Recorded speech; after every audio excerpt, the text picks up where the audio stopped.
Hi friends, இன்றைக்கி Sunday special chicken gravy எப்படி பண்ணுறதுன்னு பார்க்கலாம். வாங்க வீடியோக்குள்ளே போகலாம். என்ன ஊற்றிருக்கேன் சட்டிக்கலாம்.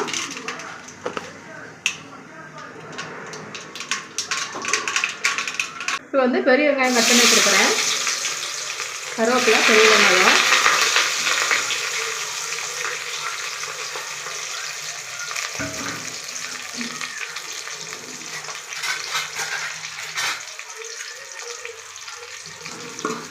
நல்லா பொன்னிறமாகிற வரைக்கும் நல்லா வதக்கி விட்டுக்கலாம்.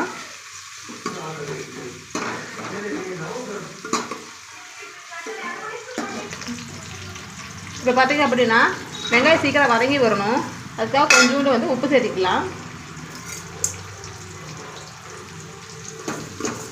இந்த டைமில் பார்த்தீங்க அப்படின்னா பெருங்காயத்தூள் கொஞ்சம் சேர்த்திக்கலாம். உப்பு டப்பாவை இதுதான் இந்த மாதிரி உப்பு போடணுண்டா.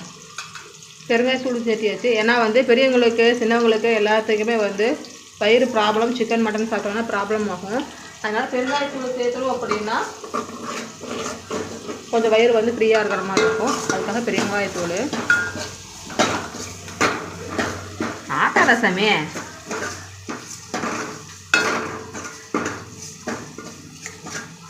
பெரிய வெங்காயம் பார்த்தீங்கன்னா நல்லா வதங்கி வந்துடுச்சு. சரிங்களா, பொன்னிறமாக வதங்கிடுச்சு. இப்போ வந்து சிக்கனை சேர்த்திக்கலாம்.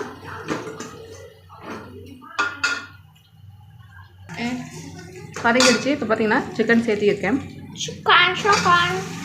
தண்ணி நல்லா வந்து வடித்து தான் எடுத்து வச்சுருக்கேன். 3 டைம் கழுவி இருக்கிறேன்.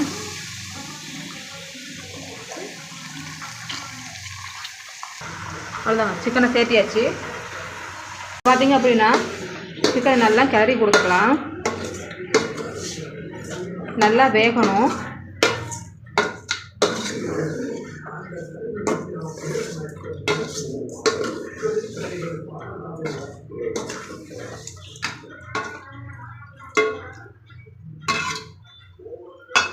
உப்பு சேர்த்திக்கலாம்.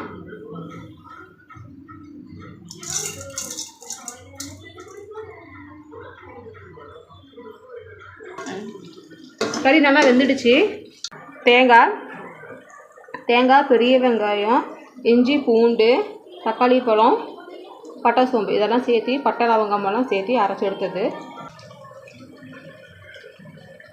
இது வந்து தம்பிக்கு வந்து ஃப்ரை பண்ணி கொடுக்கறதுக்கு எடுத்து வச்சுக்கலாம். சச்சிக்கு ஃப்ரை பண்ணி தரீங்களா? ஆமாம், அவன் ஃப்ரை பண்ணி தான் கேட்பானே. எனக்கும். இது வந்து குழம்பு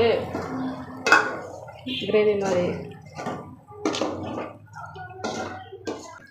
இப்போ நல்லா கலந்து விட்டாச்சு. பார்த்தீங்கன்னா மிக்சியில் அடித்த தண்ணி இருக்கும், சட்னி அரைச்சது, அதை எடுத்து இதில் மிக்ஸ் பண்ணிக்கலாம். இப்போ பார்த்தீங்க அப்படின்னா தண்ணி பாருங்களா கலந்து விட்டுட்டேன்.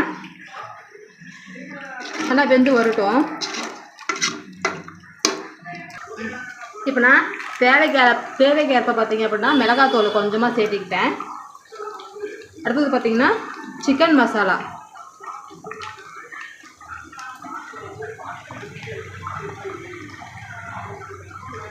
சிக்கன் மசாலா தேவைக்கு ஏற்ப சேர்த்துக்கிட்டேன்.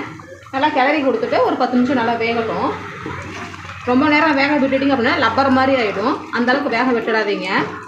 கொஞ்சம் நேரம் வெந்ததுக்கப்புறம் பார்த்திங்கன்னா இறக்கி வச்சு கொத்தமல்லி தூவி சர்வ் பண்ணிக்கலாம்.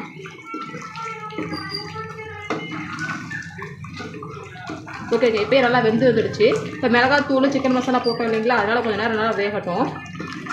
அப்புறம் இறக்கி வச்சுக்கலாம். இப்போ பார்த்திங்க அப்படின்னா கறி வெந்துடுச்சு. பார்த்திங்கன்னா நல்லா வந்து வெந்துடுச்சு. இப்போ என்ன பண்ணணும் அப்படின்னா நல்லா கிளறி விட்டு பார்த்திங்களா நல்லா கிரேவி பதத்துக்கு வந்துடுச்சு. இப்போ நல்லா கிளறி விட்டுட்டு மேலே பரப்பராது கொத்தமல்லி தழையை தூவி விட்டுக்கலாம்.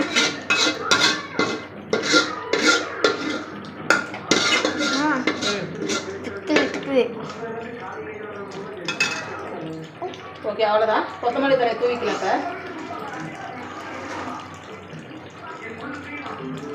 ஓகேங்களா, அவ்வளோதாங்க. இப்போ இறக்கி வச்சுட்டு அடுத்தது தம்பிக்கு வந்து பார்த்தீங்க அப்படின்னா ஃப்ரை பண்ணி எடுக்கணும். தம்பிக்கு 2 ஸ்பூன் எண்ணெய் விட்டுக்கலாம். இப்போ பார்த்தீங்க அப்படின்னா எண்ணெய் நல்லா சூடாகிடுச்சு. கடுகு போட்டுக்கலாம். கடுகு நல்லா பொரிஞ்சு வந்துடட்டும்.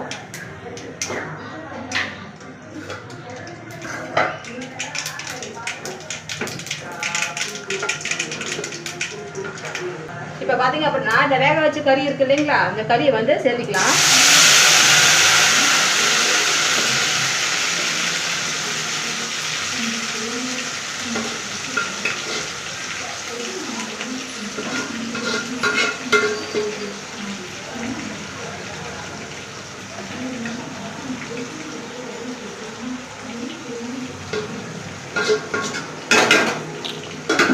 பதிலாக நல்லா கிளறி கொடுத்துக்கலாம்.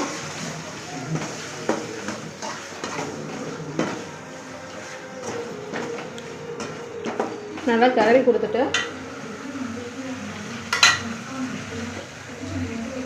தேவைப்பட்ட அளவுக்கு சாந்து.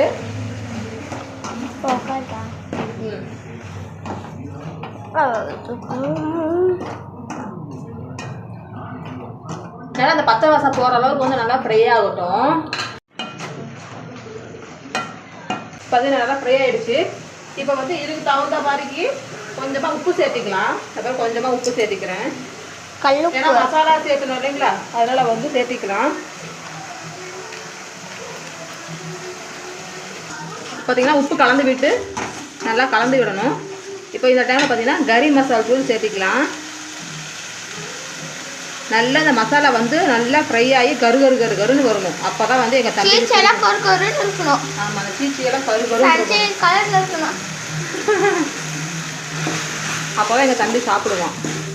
சஞ்சு கலர் இல்லைன்னா சஞ்சு கோச்சிப்பான். ஆமாம். குழம்பு செஞ்சுட்டிங்களா? குழம்பு வச்சாச்சு. அவ்வளோ எப்படியே வந்து கைவிடாமல் வந்து அடிப்பிடிக்காமல் வந்து ஆமாம் கிளறி விட்டுக்கிட்டே இருக்கணும். அது நல்லா கருன்னு ஆகிவிடும். பார்த்தீங்களா, இப்போயே பார்த்தீங்கன்னா நல்லா மசாலா போட்டு நல்லா இதாகிடுச்சு. இருந்தாலும் இன்னும் கொஞ்சம் கருப்பாக ஆகணும். அப்போ தான் எனக்கு பிடிக்கும். ஆமாம், ஆனால் கருப்பான ஒரு டேஸ்ட் இருக்கும். அதனால இப்போ பார்த்தீங்கன்னா கொஞ்சம் அப்படியே வேகட்டும். நல்லா கருன்னு வருது. பார்த்தீங்களா, அடியிலலாம் அடியில் வந்து எல்லாம் கருகிறதுக்கு ஆரம்பிக்குது. அவ்வளோதாங்க. இந்த டைமில் வந்து கொத்தமல்லி தூவி இறக்கிக்கலாம். வாசமே நல்லா இருக்கு. அவ்வளோதாங்க, கொத்தமல்லி தூவி இறக்கியாச்சு. இதுக்கு மேலே சாப்பிட வேண்டியதுதான். ஓகேங்க, இந்த வீடியோ பிடிச்சிருந்தா லைக் பண்ணுங்கள், ஷேர் பண்ணுங்கள், கமெண்ட் பண்ணுங்கள். யாரும் செஞ்சு அஃபிஷியல் சப்ஸ்கிரைப் பண்ணுங்கள். Okay, Tata, bye bye. See you.